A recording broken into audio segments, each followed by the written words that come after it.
Mukhang masarap yung bit-bit na ito ah. Patingin nga yan tol. Yung gusto ko yung nasa sako eh. Pabuhos nga tol. Tingnan nyo yung nasa sako. Ang gaganda oh. Oh. Opo, gaganda. Lalaki. Oo. Kumakain po ba kayo niyan? Parang karne to, sa sarap. Asin bechin lang, lasang karne na. Ano to tol? Yung sa saging? Saging po, galing. Saging? Opo. Pauwi mo sa akin? Opo.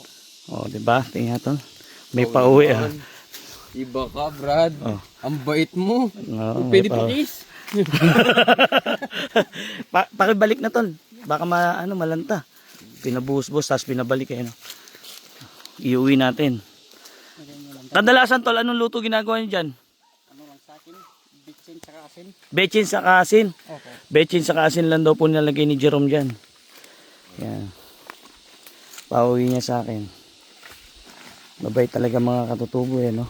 Mabait sa akin yung mga yan. Pakabait nga eh. Oo. Oh, may ano pa oh. Eh bakit ka mo? Oh, eto rin naman pauwi ko ah. Saan? Uy! Palitan talaga eh, oh.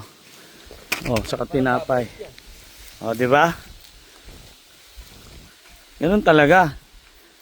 Diba? Pag mabait ka sa tao, Mabait din sa'yo. mabait din sa'yo. Ganun lang naman ang buhay natin eh. Di ba? Dapat lagi tayong parehas. Dapat lagi tayong patas.